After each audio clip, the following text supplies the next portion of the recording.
할렐루야. 감사합니다. 예전에 제가 직장 생활을 할 때 여러 가지 고민 중에 이런 고민이 있었습니다. 가만 보니까 그 고민은 저만 하는 고민이 아니고 함께 일하는 모든 분들이 비슷한 고민을 하고 있더라고요. 그 고민이 뭐냐 하면 오늘은 점심에 뭐 먹나 이런 고민입니다. 회사 주변에 식당들이 뭐 많이 있죠. 근데 늘 한 군데만 가는 건 아니잖아요. 이쪽으로도 갔다가 저쪽으로 갔다가 양식도 먹었다가 오랜만에 패스트푸드점도 갔다가 따끈한 국물을 먹고 어떤 땐 얼큰한 국물을 먹고 싶고 다양한 음식이 있는데 그러다 보니까 어디로 가야 될지 모르겠는 거예요. 그러니까 이제 제가 있는 팀에서는요, 제가 막내일 때, 야 막내야, 네가 가고 싶은 대로 가라. 그래서 막내가 가자는 대로 그냥 따라가는 겁니다.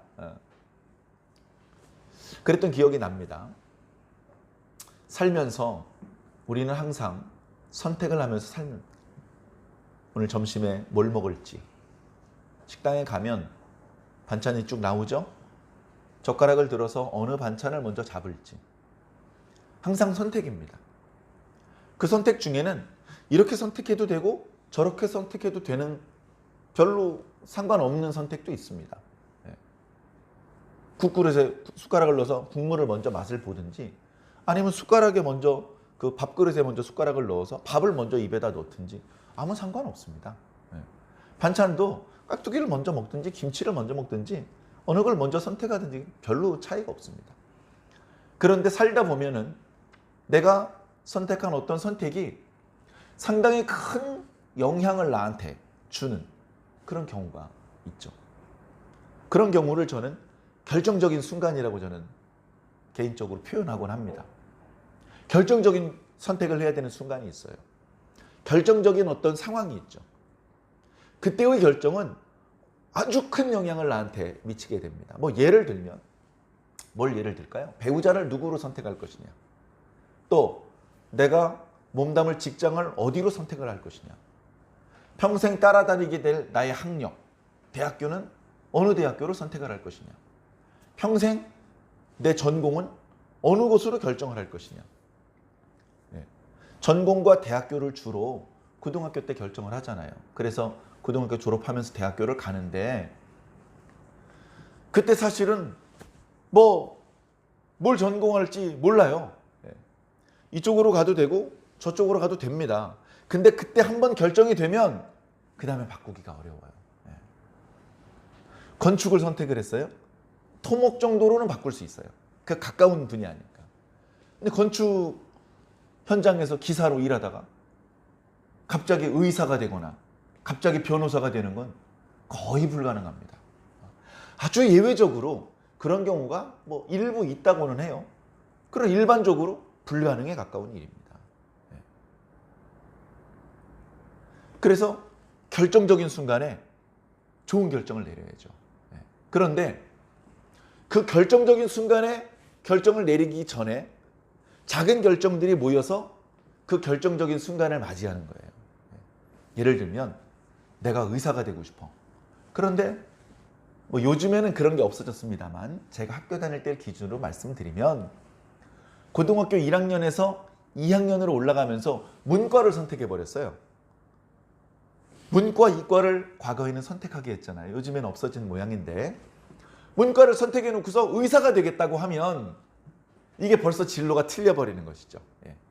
네가 공부를 잘하긴 하는데 문과를 선택했기 때문에 경영인이 되든지 법조인이 되든지 그쪽으로 공부를 해야지 의사는 안 돼. 무슨 말씀인지 아시겠죠?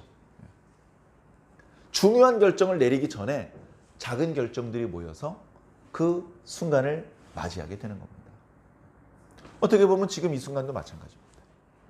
밖에는요, 날씨가 좋아요. 선선합니다. 낮에 더운데 그늘에 들어가면 바람이 서늘합니다. 아주 날씨가 좋아요. 놀러 다니기 좋은 계절이란 말씀이죠. 그런데 놀러 다니지 않고 놀러 나가기로 선택하지 않고 여기 하나님의 교회에 모여서 하나님께 예배드리기로 선택을 했습니다. 다르게 선택할 수도 있어요. 주일날 이 시간에 여러분들이 할 수 있는 일에 선택할 수 있는 일의 가지수가 몇 가지나 되겠습니까? 수천만 가지도 넘을 거예요. 그런데 다른 거 선택하지 않고 이거 선택한 거예요. 교회 가기로 선택했어요. 뭐 입을까요? 집에 뭐 무슨 패션 모델이 아니면 수백 벌 옷이 있는 건 아니겠죠. 뭐 대여섯 벌, 많아야 열대 벌. 그 중에서 이제 고르는 겁니다. 오늘은 이 옷을 입는 게 좋을 것 같아. 넥타이는 가을이잖아. 파란색보다는 갈색 계통이 좋을 것 같아. 그렇게 생각해 볼 수 있는 거죠. 예. 아침 식사해야죠. 예배 시간에 잠들면 안 되니까 나 반 공기만 줘. 다 자기 선택입니다. 그죠? 아침부터 2공기 먹을 수 있어요. 예. 그런데 반 공기 먹기로 선택한 건 자기가 선택하는 겁니다. 안경이 2개 있어. 어떤 안경을 끌까?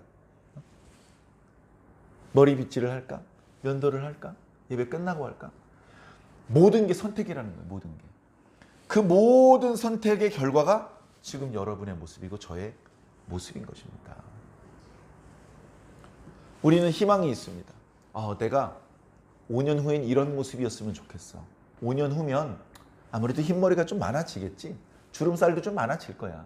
그런데 그때는 내가 더 멋있는 옷을 입고 더 많은 사람들과 함께 이야기를 나누고 그런 사람이 됐으면 좋겠어.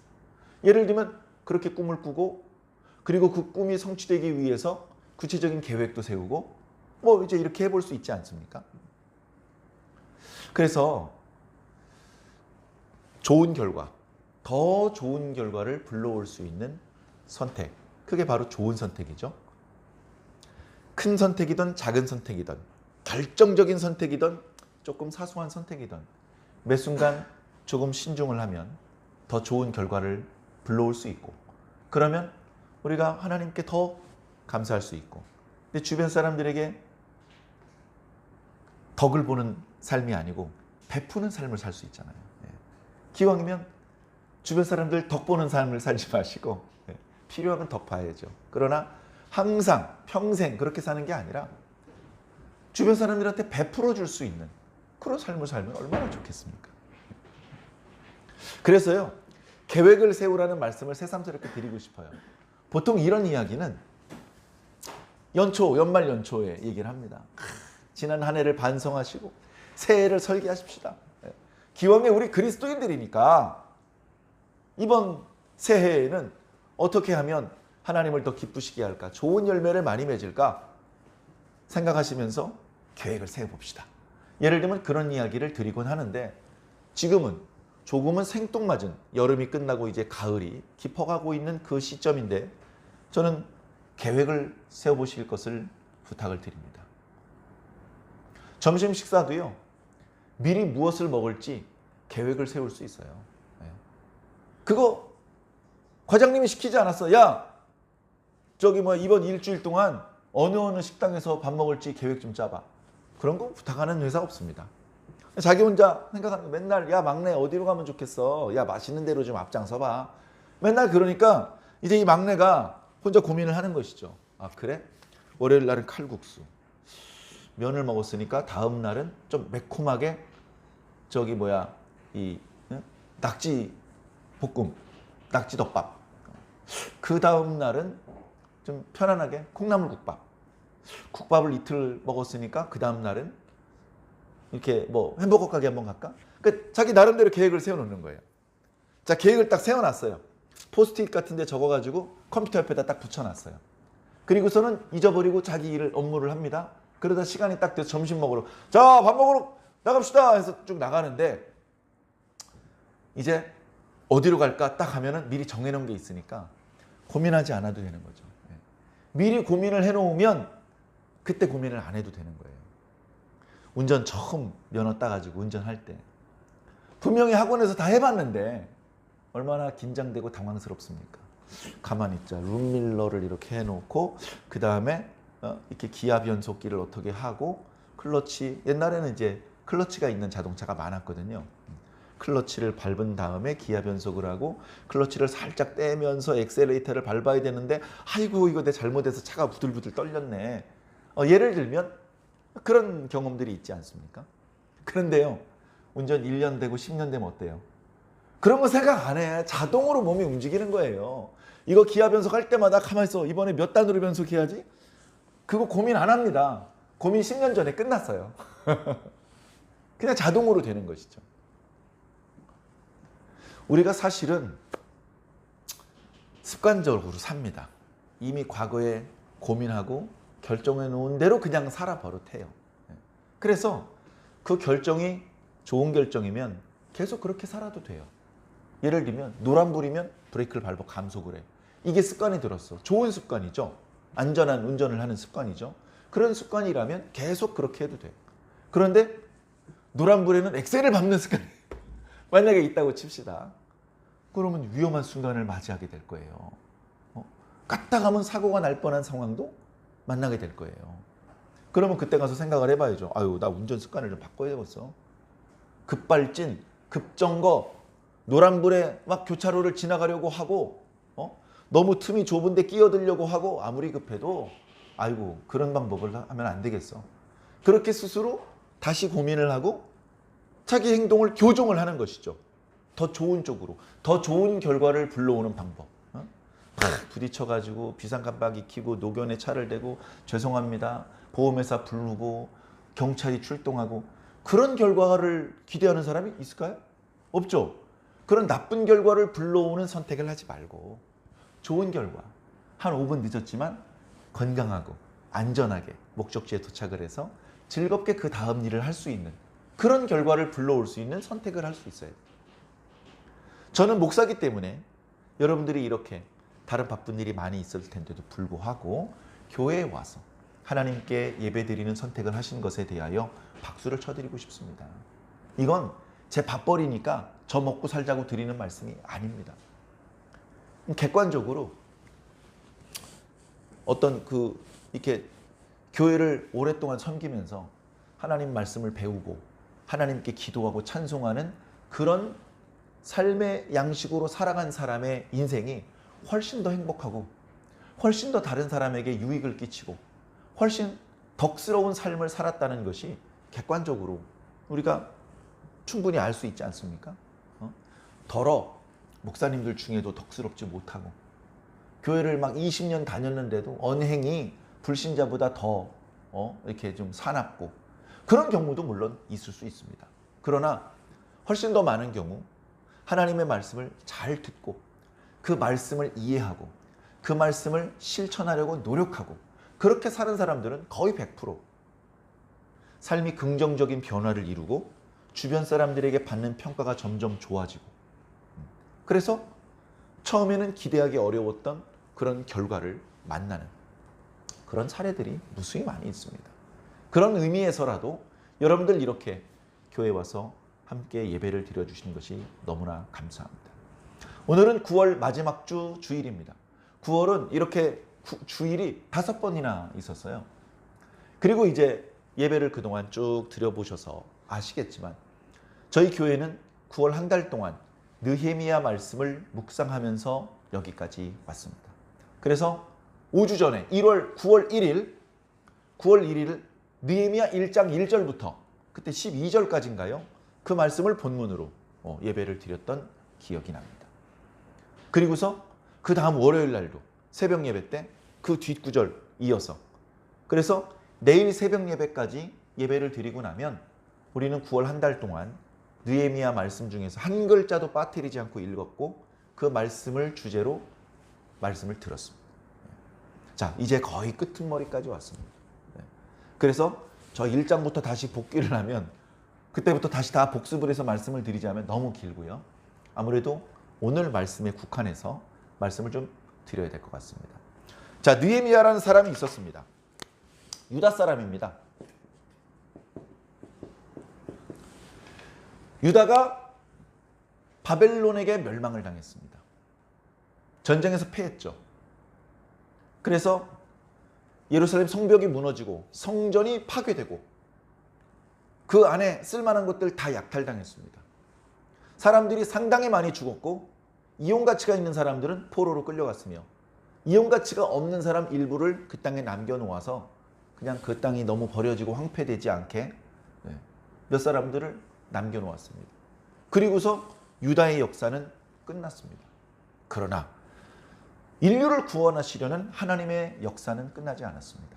이스라엘의 역사, 유다의 역사는 거기서 끝났지만 인류를 구원하시는 하나님의 구원의 역사를 구속사라고 하거든요.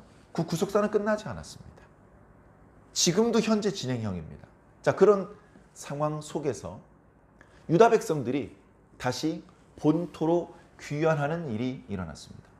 그것은 사실은 유다 사람들이 간절히 소망하던 일이었지만 절대로 스스로 이룰 수 없는 일이었습니다. 그러니까 우리나라는, 우리 대한민국 사람들은 과거에 6.25 동란도 겪었고 또 일제강점기를 경험했던 그런 역사가 있기 때문에 이 이스라엘의 역사를 이해하는 데 훨씬 수월합니다. 자, 일제강점기예요. 힘에 의해서 우리나라가 조선이 멸망했습니다. 힘에 의해서. 그리고서는 엄청나게 많은 것들이 일본으로 약탈됐습니다. 수없이 많은 문화재를 비롯해서 쓸만한 인재들, 우리나라에선 희망이 없으니까 전부 일본으로 건너갔습니다. 일본이 좋아서 친일파라서가 아니라 그게 살 수 있는 유일한 방법이기 때문에, 물론 덜어는 중국으로 가고 미국으로 가는 뭐 그런 예외적인 경우도 있었지만 일본으로 간 숫자가 압도적으로 많습니다. 일본에 수상도 있고 거기 내각이 있을 것 아닙니까? 거기에 조선 출신 사람을 장관으로 임명할까요? 아무리 뛰어나도 조선 사람을 장관, 도지사 임명 안 합니다. 뭐 면장 정도는 임명할지 몰라요. 말단에 면장.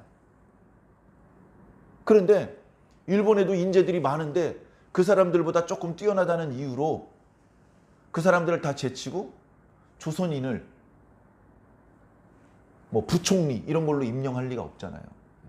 그런데 느헤미야는 당시 페르시아에 수없이 많은 페르시아 사람과 페르시아가 정복한 수없이 많은 피정복민들 중에서 그 중에서도 소수민족이었던 유다 사람이었는데 느헤미야가 최고 관직인 술관원까지 올라갔어요. 물론 요즘은 술관원이란 관직이 없죠. 대통령 옆에서 항상 대통령 술잔에 술을 따라주는 장관, 그런 건 있을 수가 없죠. 그러나 과거에는 그게 있었단 말이죠. 그리고 그 위치는 최고 고위직입니다. 왕을 군사력으로 이기는 건 어렵잖아요. 그러나 술잔에 독 한 방울 타면 죽는 거예요. 그러니까 자신이 가장 믿을 수 있는 사람, 그 사람에게 술관원의 직책을 내리는 겁니다. 그만큼 그 사람의 어떤 기술적인 거, 기능적인 거, 인격적인 거, 심지어 왕에 대한 충성심, 그 모든 검증이 수십 년간에 걸쳐서 검증이 끝난 사람, 가장 믿을 수 있고 가장 성격이 좋고 가장 성실하고 이런 사람이 느헤미야였던 거예요. 페르시아 그 당시에 모르겠어요. 또 이렇게 지구 반대편으로 가면 또 다른 강대국이 있는지 모르겠지만 이때 당시에 페르시아 그 주변 최강대국 아닙니까? 그 최강대국 페르시아 황제에게 술을 따라주는 역할을 했던 사람이 바로 느헤미야입니다. 그런데 그는 유다인이었고 유다인들 중에서도 온도 차이가 있어요. 시온으로 돌아가고 싶은 시오니즘에 쩔어있는 하나님께 아주 뜨거운 가슴을 품고 사는 그런 유다인도 있지만, 야, 하나님이 밥 먹여줘? 이러면서 하나님 진작에 잊어버리고 페르시아람처럼 사는 사람들, 페르시아 사회 속에 깊숙이 들어가서 페르시아 사람들의 종교를 받아들이고 언어를 받아들이고 문화를 받아들이고 그 페르시아 사회 속에서 기득권을 확보한, 교두부를 확보한 그런 유다 사람들도 많이 있었습니다. 자, 그런 온도 차이가 많은, 그렇게 스펙트럼이 많이 벌어지는 중에 느헤미야는 시온에 대한 그리움을 잊어버리지 않은, 그죠? 인격적으로도 사람들과 관계가 좋아서 추천을 받아서 술관원이 되었고, 술 종류별로 냄새만 맡아도 어느 지역에서 만든 그 포도로 만든 포도주인지 감별해낼 수 있는 어떤 기능이 있었고, 왕에 대한 충성심에 대해서 거짓이 없는 그런 사람이면서 하나님을 향해서 뜨거운 가슴을 가지고 있었던 사람이었다는 거예요. 이런 인재는요, 찾아보기 힘들죠. 그죠? 우리 21세기에 이런 인재가 누가 있습니까? 이런 인재를 하나님께서 기다리고 계십니다. 누가 있겠지 뭐. 그게 아니고 내가 그 사람이 됐으면 좋겠다. 내가 그 사람이 되어야 되겠다. 그런 마음을 먹는 사람이 나타나길 간절히 소망합니다. 하나님께서는요, 자원하는 마음을 좋아해요. 자원하는. 우리 지난주에도 자원하는 마음에 대한 설교를 드렸는데, 하나님이 힘이 세니까 야, 너 말 안 들으면 확 죽여. 이런 위협에 두려워서 마지못해서 하나님께 순종하는 모양, 하나님께서 좋아하는 모양이 아닙니다. 하나님께서 좋아하시는 모양은 뭐냐? 당신의 뜻을 넌지시 알려주면 그걸 저쪽에서 듣더니 하나님, 그거 제가 하면 안 될까요? 이렇게 자원하는 걸 하나님께서 좋아하신단 말이죠. 이사야서 6장에도 그런 표현이 있죠. 대표적으로. 아이고, 답답해라. 누가 나를 위하여 저리로 갈고. 그랬더니 이사야가 하나님, 제가 여기 있습니다. 나를 보내주시옵소서. 이렇게 말했잖아요. 그런 모양을 하나님께서 기뻐하신단 말이죠. 느헤미야도 사실은 마찬가지입니다. 하나님께서 느헤미야를 준비시키셨습니다. 느헤미야를 준비시키셨는데 결정적으로 느헤미야에게 유다의 소식이 들렸어요. 자기 친동생을 비롯해서 유다에 다녀온 사람들 얘기 들어보니까 아이고, 거기가 아직도 그냥 폐허고 그냥 돌무대기고 거기 살고 있는 유다 사람들이 이때 이미 1차 귀환을 했던 때거든요. 거기 사람들이 아주 그냥 고생하고 곤욕을 치르고 있고 주변 사람들에게 그 텃세 때문에 막 모욕을 당하고 있고 고생이 말도 아니에요. 그런 이야기를 듣는 순간 하나님, 나를 보내주시옵소서. 하나님, 저를 보내주시옵소서. 성전을 봉헌했다는 소식을 들었는데 성벽이 없다 보니까 아직도 유다 백성들이 저렇게 고생을 합니다. 하나님, 저를 이렇게 페르시아의 고위 관직이 되게 하신 것은 바로 이런 때 일하라고 하나님께서 여기까지 올려주신 거 아닙니까? 하나님, 저를 보내주십시오. 제가 분골 쇄신 충성을 다 바치겠습니다. 그렇게 기도하라고 하나님께서 압박을 가하지 않으셨어요. 위협하지 않았어요. 그런데 느헤미야 가슴속 깊은 곳으로부터 저절로 스스로 자원하여서 하나님, 저를 좀 보내주시옵소서. 하나님, 제가 가면 잘할 수 있을 것 같은데. 그렇게 넉 달을 기도했잖아요. 그리고서 왕에게 술을 따라주는데 왕의 얼굴에 이렇게 보니까 느헤미야 얼굴에 수심이 가득한 거예요. 야, 너 수심이 없는데 몸이 아픈 것도 아니고 너 무슨 근심 있냐?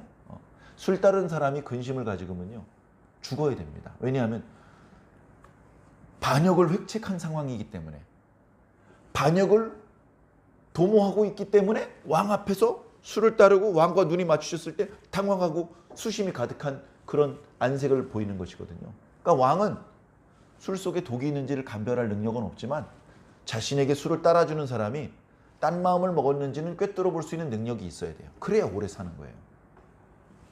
너 무슨 문제 있냐? 그 순간 어리버리 대답 잘못하면 바로 목 떨어지는 겁니다.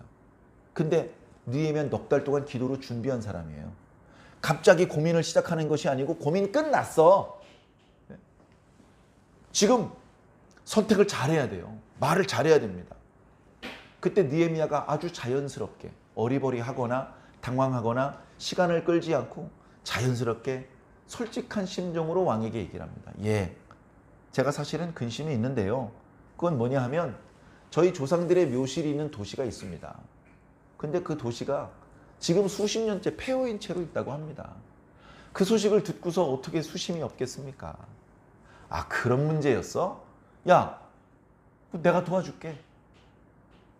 네가 가가지고 성벽을 건축해라. 경비는 왕실에서 조달해줄게. 이렇게 왕의 지원까지 받게 된 거예요. 하나님께서 길을 열어주셨고 페르시아의 황제가 협조를 약속했어요. 엄청난 기적이 일어난 거 아닙니까? 스스로의 힘으로 나라를 잃어버리고 국권을 잃어버리고 포로로 끌려갔다가 스스로 힘으로 돌아오는 것도 안 돼요.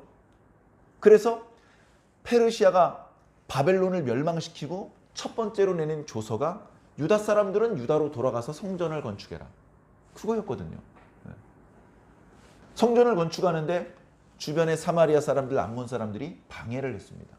공사가 중단됐어요. 그들이 방해한 방법은 매우 비겁한 방법입니다. 왕에게 조서를 썼어요. 초대 황제가 물러나고 황제가 2대, 3대 황제로 바뀌니까 다른 황제한테 말합니다. 이 사람들이 황제의 허락도 받지 않고 신전을 짓고 있는데 이거 다 완공되면 반역을 일으킬 것 같습니다. 이런 편지를 쓴 거예요. 그러니까 여기저기 반란이 일어나서 안 그래도 시끄러운데 야 그래? 일단 공사 중지시켜. 공사가 16년 동안 중지가 됐어요. 성전 건축 공사가 16년을 중지했다고. 요즘 철근 콘크리트로 건물 질 때 골조 짓고서 16년간 방치시키잖아요. 그러면 그 골조는 못 씁니다. 부시고 다시 써야 돼요. 이때 기초를 다 깔았어요. 기초돌을 쭉 깔아놨는데 이제 기둥 올려야 되는데 공사가 중단된 거예요. 기초돌 하나가요. 가로 세로 높이가 4m 정도 됩니다. 돌 하나가. 그런 것들을 한 3, 40개를 깔아 놓는 거예요. 그 작업을 했는데 멈춘 거예요. 자, 우여곡절 끝에 어쨌든 성전이 건축이 완공이 됐습니다. 그럼에도 불구하고 유다 공동체는 건강한 신앙 공동체로 세워지지 못했고 주변 사람들과의 관계에서 매우 불리한 상황에 있었던 거예요. 그래서 유다 백성들이 귀환한 것도 기적이지만 느헤미야 같은 사람이 준비가 되어서 황제의 지지, 황제의 조서를 들고 유다 땅에 온 것 자체가 또 다른 기적인 것이죠. 느헤미야는요, 똑똑한 사람이었습니다. 느헤미야의 최종적인 목적은 건강한 유다 공동체, 이 유다 공동체를 하나님께서 인정하시는 신앙 공동체로 만드는 거였어요. 그게 최종적인 목적입니다. 근데 그러기 위해서는 성전이 성전으로서 잘 기능이 돼, 작동이 돼야 돼. 건물만 있는다고 자동적으로 하나님 백성 되는 게 아니잖아요. 건물이 있으면 거기서 드려야 될 제사가 제때 드려져야 되고 그 제사에 필요한 물자들이 계속 공급돼야 되고 그 물자를 공급받아서 제사를 드려야 되는 성전 봉사자들이 자기 자리를 계속 지켜야 되거든요. 그죠? 그런 기본적인 시스템이 안 갖춰진 건물만 덜렁 세워져 있고 제단에 불이 꺼진 지 오랜 거예요. 하나님을 사랑하는 사람은 가슴이 미어집니다. 그래서 느헤미야가 돌아가는 상황을 보더니 진짜 기가 차고 답답한데 분통을 터뜨리지 않고 먼저 기도합니다. 느헤미야 기도가 많아요. 오늘 말씀에도 중간중간에 기도하는 내용이 있잖아요. 기도합니다. 기도한 다음에 그 다음에 사람을 몰라요. 여러분, 제가 왜 왔는지 아십니까? 제가요, 예루살렘에 성벽을 건축하기 위해서 왔습니다. 제가 오기 전에 다 조사를 해봤는데요. 성벽이 없어가지고 여러분들 참 고생 많으셨죠? 그러니까 모여있는 유다 사람들이 끄덕끄덕합니다. 맞아. 성벽이 없어가지고 우리가 그동안 얼마나 멸시를 당하고 무시를 당하고 손해를 봤어. 여러분, 성벽을 건축해야 되는데 얼마 전에 에스라라고 하는 제사장님이 건축을 하려고 했다가 실패했죠? 너무너무 어려워서 도저히 할 수가 없었죠? 여러분, 제가 여기 올 때까지 어떤 일이 있는지 말씀드리겠습니다. 넉 달 동안 기도한 얘기부터 시작하는 겁니다. 제가 넉 달 동안 하나님 앞에 기도했더니 하나님께서 길을 열어주셨습니다. 제 손에 들려져 있는 이 조서가 뭔지 압니까? 아닥사스다 황제가 써준 조서입니다. 이 조서의 내용이 뭔지 압니까? 느헤미야는 예루살렘에 성벽을 건축해라. 성벽을 건축하는데 필요한 석재와 목재는 왕실에서 조달해 주겠다. 그것을 약속하는 조서입니다. 유다 사람들이 막 감격의 박수를 칩니다. 아이고야, 정말입니까? 야, 이거 하나님께서 정말로 길을 열어주시나 보네. 해가지고 유다 사람들이, 물론 예외가 있습니다. 어디 가나 미꾸라지는 있는 법이거든요. 그러나 대부분의 유다 사람들이 느헤미야와 합심을 했습니다. 느헤미야가 총독의 직책인데도 불구하고 소매를 걷어붙이고 손에 피멍이 들어가면서 같이 작업을 합니다. 그래가지고 공사 현장이 꽤 커요. 다윗성이라고 하는 조그마한 성이 있었는데 히스기야 때 성전 쪽으로 성벽을 확장했거든요. 근데 그게 느부갓네살 때 완전히 부서진 겁니다. 물론 거의 그 형체가 남아있지 않게 부서진 자리도 있고 거의 그대로 보존된 자리도 있어요. 조금씩 다르지만 어쨌든 그것을 더 넓혀서 중간중간에 망대도 세워서, 망대라는 것은요, 영어 성경 보니까 그냥 타워로 번역을 했던데 거기에 올라가서, 더 높은 곳에 올라가서 외부에서 침입이 있을 때 화살이라든가 공격과 방어를 잘할 수 있는 그런 타워를 말하는 거예요. 성벽이 뭐 이제 고증을 해보니까 폭이 한 2.7m 정도 됐대요. 사람 3사람이 줄 맞춰서 걸어가도 될 정도로 그런 성벽을 만든 겁니다. 에스라가 성전 건축하고 나서 성벽도 건축해야 됩니다. 실패했어요. 17년 동안 성벽을 건축하지 못한 채로 있었는데 느헤미야가 나타나서 52일 만에 성벽을 완공해 버렸습니다. 쉽지 않았어요. 쉽지 않았던 이야기가 성경에 구구절절이 나옵니다. 3장에는요 외부 사람들이 방해하는 이야기가 나오고요, 4장에는요 내부 사람들 간의 갈등이 나옵니다. 내후 외환이 끊어지질 않았어요. 그럼에도 불구하고 다 이겨냈습니다. 외부의 심리전, 여러 가지 교란 전술, 느헤미야가 까딱하지 않습니다. 휘말리질 않습니다. 외부 사람들이 군대를 동원해서 무력 시위를 합니다. 그러니까 한 손엔 연장을 들고 한 손엔 칼을 허리에 차고 작업을 하게 했습니다. 그리고 예비군을 편성해서 항상 그늘진 곳에 유사시에 출동할 수 있는 군대가 항상 준비되게 되어 있었습니다. 그 사람들을 보고 인부들이 작업에 집중할 수 있습니다. 문제가 생겨도 저 사람들이 있으니까 큰 문제는 없겠구만. 그래서 중단 없이 공사가 진행된 겁니다. 총독이었지만 녹을 받지 않았어요. 자신에게 주어져 있는 권리가 있어요. 한 달에 얼마씩 받아간다. 그거 요구하지 않았어요. 황제가 보낼 때 삼림 감독에게 조서를 쓸 때 성벽을 건축을 하고 총독 관절을 짓는데 쓰도록 목재를 제공해 준다. 그런 내용이 있거든요. 자기 집 짓지 않았어요. 그렇게 모범을 보인 거예요. 그러니까 유다 사람들이 따를 수밖에 없어요. 느헤미야가 자기 딴 주머니 차고 이런 일을 벌이는 게 아닌 게 너무 정확해. 느헤미야가 하는 것은 다 하나님 율법에 부합되고 우리 유다 공동체에 유익을 주는 일이야. 그러니까 욕할 수가 없는 거예요. 느헤미야가 그렇게 청렴하고 신실한 일꾼으로 일했기 때문에 유다 백성들이 믿고 따라준 겁니다. 그래서 성벽이 건축됐어요. 그런데 성벽만 건축됐지, 그야말로 껍데기만 만들어졌지 내용물이 채워지지 않았습니다. 내용물이라고 말할 수 있는 건 두 가지인데요. 첫 번째는 그 안에 들어와서 살게 될 주민이 실제로 많아야 돼요. 예? 아파트 건설해 놨는데 분양이 안 되면 그거 유령이잖아요. 유령도시. 그런 예루살렘이 유령도시가 되면 안 되잖아요. 그래서 백성의 지도자들이 모범을 보여서 성읍 안에 들어가기로 살게 돼요. 요즘 생각을 하면 아파트 새로 지었는데 공짜로 분양해 준다 그러면 땡큐 하고 들어갈 텐데 과거엔 그게 아니에요. 자기 일터로부터 멀리 떨어져서 예루살렘에서 사는 것은 큰 양보와 희생이 필요한 것입니다. 아무도 안 들어가려고 하니까 백성들 사이에 제비를 뽑았어요. 할 수 없이. 그래서 백성들의 10분의 1이 들어와 살기로 했습니다. 그런데 그들은 마지못해서 제비를 뽑았기 때문에 들어온 것이 아니라 자원하는 마음으로 들어온 거예요. 그래서 우리가 지난주 주일날 말씀드렸을 때에 그들이 자원하여 예루살렘에 들어갔기 때문에 나머지 유다와 베냐민 자손들이 그 사람들을 축복했다라고 기록하고 있는 겁니다. 그걸로 끝난 게 아니죠. 자, 오늘 말씀에는요, 느헤미야가 마지막으로 해결하려고 했던 이야기들이 나옵니다. 느헤미야가 이렇게 죽으면서 끝나는 이야기가 아니에요. 느헤미야의 말씀은 느헤미야가 유다 공동체를 개혁하는 이야기, 그리고 그 일이 잘 되어서 하나님께 기도하는, 하나님 저 잘했죠, 저 잊어먹지 말고 꼭 복 주세요, 이렇게 기도하는 이야기로 끝나는 겁니다. 자, 유다 공동체 성전도 건축했고 성벽도 건축했습니다. 뭐가 문제입니까? 뭐가 문제죠? 자, 오늘 말씀해 보니까 첫 번째 11조. 11조를 바치질 않아요. 유다 백성들이 11조를 바쳐야 되잖아요. 왜 11조를 바쳐야 되죠?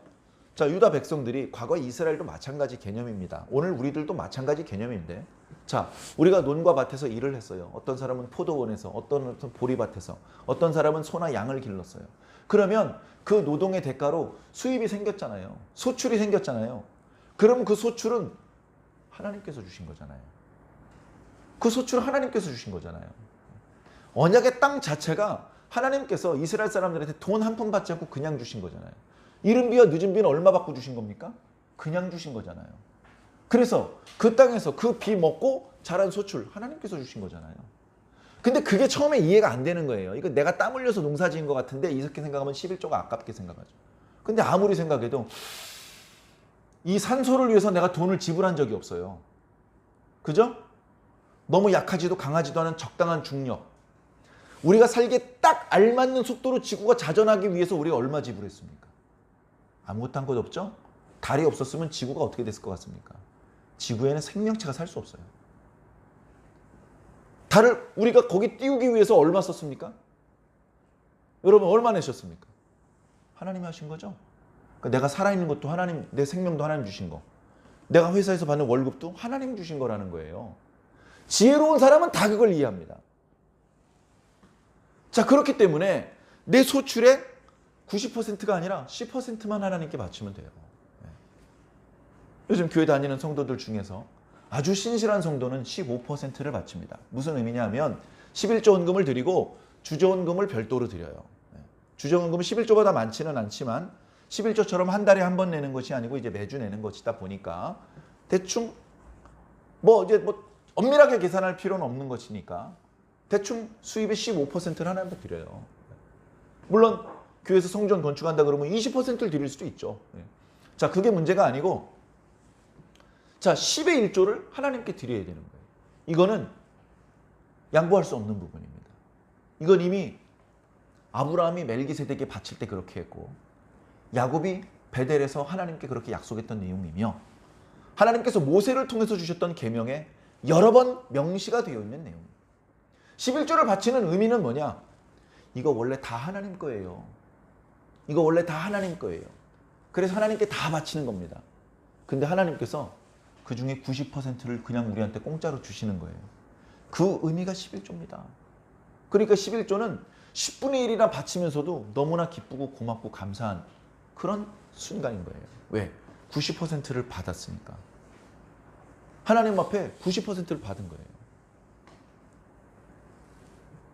자, 그런데 그런 영적인 지혜, 이걸 잃어버리다 보니까 11조를 바치지 않게 됩니다. 11조를 안 바쳐요. 자, 11조는 어떤 용도로 쓰느냐? 구약에 11조를 걷어서 누구한테 주느냐면요, 레위 사람들한테 줍니다. 레위 사람들은요, 자기 땅이 없어요. 자기 거주지만 있고 땅이 없어. 땅은 모든 생산을 할 수 있는 그 밑바탕이잖아요. 여호수아 때 12지파의 모든 사람들에게 땅을 분배해 주었는데 레위 사람들한테는 땅을 분배해 주지 않고요, 거주지만 분배해 줬어요. 거주지만. 땅이 없어요. 그럼 뭐 먹고 살아요? 뭐 먹고 살아? 11조 먹고 사는 거예요. 레위 사람들, 너희들은 내 거야. 하나님께서 하신 말씀이에요. 레위 사람들아, 너희는 내 거다. 너희들의 생계는 내가 책임진다. 이스라엘 백성들아, 나의 복을 받는 이스라엘 백성들아, 11조를 레위 사람들한테 바쳐라. 온전한 11조가 거치면 어떤 일이 발생되는지 제가 몇 차례 설명드렸는데, 자, 당시 이스라엘에 장정, 전투를 수행할 수 있는 20세에서 60세까지의 장정이 60만 명이었습니다. 60만 명이 주로 생업에 종사하는 사람이겠죠. 어린이나 노인, 여자들보다는. 그죠? 그 60만 명이 생업에 종사해서 소출을 거두었어요. 그 중에 10분의 1이라면 6만 명 정도가 먹을 양식이라고 생각해 볼 수 있을 것 같아요. 그죠? 근데 레위 사람이 2만 2천 명이야. 11조가 온전히 바쳐진다면 레위 사람들은 생계를 걱정할 필요가 없어요.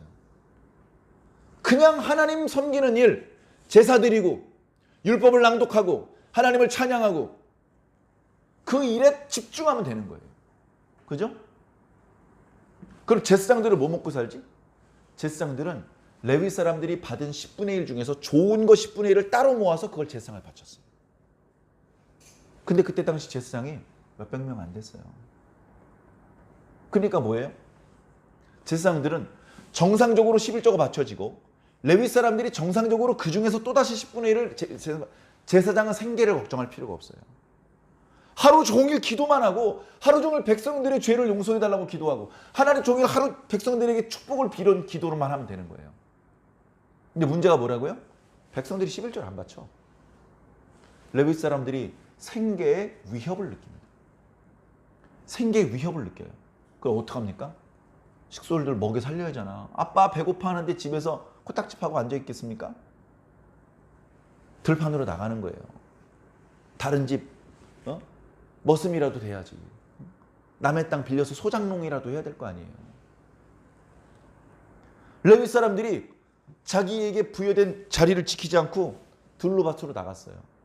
그러니까 번제단에 불이 꺼지는 겁니다. 예? 레위 사람들이 없는데 제사장들은 뭐 먹고 살아요? 그러니까 성전에 거미줄이 쳐지는 겁니다. 11조를 바치지 않은 행동은 하나님의 성전을 버려두는 거예요. 오늘 말씀이 그렇게 나오잖아요. 자, 10절. 내가 또 알아본즉 레위 사람들이 받을 몫을 백성들이 주지 아니하므로 그 직무를 행하여야 되는 레위 사람들, 노래하는 사람들, 하나님 찬양하는 사람들이죠. 이 사람들이 자기 직무의 자리를 이탈해서 각기 자기 밭으로 나가버렸어요. 왜? 생계를 유지해야 되니까. 그래가지고 어떡합니까? 레위 사람들도 꾸짖어야 되지만 민장들을 꾸짖는 거예요. 백성의 지도자들을. 11절에 내가 모든 민장들을 꾸짖어 이르기를 하나님의 전이 어찌하여 버림받으였느냐. 너희들이 11절 안 바쳤느냐 이렇게 말하는 게 아니에요. 야 너희들 왜 레위인데 생계를 책임 안 지죠? 이렇게 말하는 게 아니라 너희들 왜 하나님을 버렸느냐 이렇게 말하는 거예요. 11조의 의미가 간단한 게 아닙니다. 그래가지고 어떡합니까? 야 내가 먹을 거 줄 테니까 일단 들어와 해가지고 느헤미야가 흩어져 있던 레위 사람들 다 불러 모아서 본래 자기 자리에 세워 번제단 옆에 서 있어야 될 사람, 문 옆에 서 있어야 될 사람, 예? 층계 계단 층계에서 찬양해야 될 사람 그 자리에 딱 복장 갖춰가 서 있게 만듭니다. 그 소식을 듣고 유다 사람들이 야 이거 안 되겠다. 느헤미야가 왔대. 느헤미야가 왔대. 그래가지고 11조를 바치기 시작을 합니다. 12절에 이에 온 유다가 곡식과 새 포도주와 기름의 11조를 가져다가 성전 곳간에 들여놓습니다. 그걸 보면 레위 사람들이 안도를 하면서 야 우리 다시 하나님 찬양하는 일에 집중하자. 그렇게 할 수 있는 것이죠. 자 그러면서 13절에 담당자를 세웁니다. 원래 담당자가 있었는데 이게 뭐 11조가 안 돌아도 시지부지 돼버렸어요. 다시 담당자를 세우는 겁니다. 그래서 제사장 중에 누구, 서기관 중에 누구, 레위 사람 중에 누구를 세웠습니다. 이 사람들의 일은 거두러 다니는 게 아니에요. 세금 걷듯이 거두러 다니는 게 아니에요. 자발적으로 내는 거고 그렇게 해서 곳간에 들여온 것을 분배하는 거라는 겁니다. 분배. 제사장들은 몇 명이고 레위 사람들은 몇 명이고 각각 어디 살고 식구는 몇 명이고 그걸 다 가지고 있다가 공평하게 분배하는 역할을 이렇게 하기 위해서 투명하게 하기 위해서 직분자를 세우는 거예요. 그래놓고 기도하는 겁니다. 14절 하나님 저 잘했죠. 저 잘했죠. 저 이번에 한 잘한 일 절대 잊어버리시면 안 돼요. 기도하는 겁니다. 이런 기도는요. 하나님께서 이쁘게 보실 것 같아요. 우리가 하나님께 좋은 일하고 하나님 저 잘했죠. 그런 기도를 많이 하시길 바랍니다. 자, 두 번째 문제. 안식일. 안식일을 안 지키는 거예요. 안식일이 규례는 10계명에도 있지 않습니까? 자, 안식일은요. 7일에 한 번은 쉬는 거예요. 과거에는 금요일에 해가 지면 토요일에 해가 질 때까지 쉬는 거예요. 그러니까 토요일이 안식일이죠. 그런데 우리는 안식일에 쉬지 않고 안식 후 첫날에 주님께서 부활하셨기 때문에 토요일이 아니라 일요일. 주님께서 부활하신 주의 날이기 때문에 주일이라고 부르죠. 그래서 지금도 주일 예배를 이렇게 드리고 있는 것 아닙니까? 그러니까 과거 안식일의 정신을 오늘 주일의 정신으로 이해를 하시면 될 것 같습니다. 그냥 일주일에 한 번 쉬라는 의미가 아니에요. 그 속엔 많은 의미가 들어가 있습니다. 하나님께서 주신 계명들이 많은데요. 거의 처음 주신 계명이 안식일의 계명이에요. 하나님 당신 자체가 천지를 창조하실 때 7번째 날 안식하셨잖아요. 그러니까 너희들도 안식해라 이런 거잖아요. 그 속에는 너무나 많은 것이 들어있는데 예를 들면 너희는 육체를 입고 있기 때문에 일주일에 7일을 일하면 월, 화, 수, 목, 금, 금, 금 이렇게 일하면 육체가 부서져. 내가 너희를 지을 때 7일에 한 번 정도는 쉬어야만 제대로 기능이 유지될 수 있도록 지었어. 그러니까 쉬란 얘기예요. 그게 첫 번째 의미입니다. 그리고 천지를 하나님께서 창조하신 것을 기억하라는 의미도 그 속에 들어있고 그리고 그 쉬는 날 그냥 마냥 쉬는 것이 아니라 하나님께 예배하라는 거예요. 하나님께 예배하라는 거예요. 그날은 생업을 종사하지 말고 하나님께 다 나와라는 거예요. 다 나와라. 안식일이 두 종류가 있습니다. 하나는 7일에 한 번씩 돌아오는 안식일이 있고요. 그 다음에 특별 안식일이 있습니다. 특별 안식일은 예를 들면 무교절 첫째 날과 끝날, 맥추절 첫째 날과 끝날, 초막절 첫째 날과 끝날 이런 날은 특별 안식일이에요. 7일에 한 번씩 돌아오는 안식일이라 중복될 수도 있고 중복이 안 될 수도 있어요. 그래서 오늘은 초막절의 안식일이고 하루 일했다가 그 다음 날은 7일에 한 번씩 돌아오는 안식일이고 이럴 수 있습니다. 안식일은 일을 하지 말라는 의미. 그냥 일을 하지 않는 것에 의미가 있는 것이 아니라 거기에 방점이 찍힌 것이 아니고 그 시간에 하나님께 예배드리라는 것에 방점이 오히려 찍혀 있는 거예요. 7일에 한 번씩 쉬는 거 잘하는 것이지만 예배를 드리지 않으면 안식일의 의미를 반만 알고 있는 것이죠. 자, 그런데 오늘 말씀해 보면 유다 사람들이 안식일의 규례를 참 다양한 방법으로 어겼던 것 같습니다. 그래서 그걸 얘기하라는 거예요. 자, 안식일에 일하면 안 돼. 안식일에 일하지 말라는 말이 뭡니까? 모세율법에는 구체적인 규례가 없어요. 그러니까 이제 구체적으로 추가적인 규례를 사람들이 만들기 시작한 거예요. 예수님 당시 때 38가지 규례가 있었대요. 안식일에 불을 피우면 안 된다. 걸어 다니되 오리 2km 이상 걸어 다니면 안 된다. 물건을 들고 가면 안 된다. 물건을 사면 안 된다. 물건을 팔면 안 된다. 빨래를 하면 안 된다. 그런데 우물에 빠진 양을 건지는 건 거기 없어요. 우물에 빠진 양은 건져야 돼요. 그거 건진다고 땀을 잔뜩 흘려도 괜찮아. 그러니까 뭔가 앞뒤가 안 맞는 거죠. 중요한 거는 핵심은 뭐냐면 안식일에 땀 흘려 일하지 말란 뜻이 아니고 하나님께 예배를 드리라는 뜻이에요. 하나님께. 자, 그러나 구약에 이스라엘과 유다가 멸망했던 핵심적인 이유들이 선지자들의 증언에 의하면 안식일을 범한 거기 때문에 안식일을 우리가 또 범했다가는 어렵게 회복한 유다 공동체가 또 박살나고 우리가 또 저주를 당하고 또 이 땅에서 쫓겨나가게 될 거 아니냐. 그 이야기를 지금 하고 있는 겁니다. 15절이죠. 그때 내가 본즉 유다에서 어떤 사람이 이 말은 예루살렘 바깥에 있는 유다 사람들을 말하는 것이죠. 안식일에 술틀을 밟고 포도주 틀에다가 포도 집어넣고 발로 밟는 거죠. 그리고 포도주를 만드는 거죠. 곡식단을 나귀에 실어서 운반하고 나귀가 운반한 거지 사람이 운반한 게 아니지 않습니까? 아니요. 이것도 안식일을 어긴 겁니다. 포도주와 포도와 무화과의 여러 짐을 지고 안식일에 예루살렘에 들어와서 음식물을 팔았어요. 그러면 안 되는 거죠.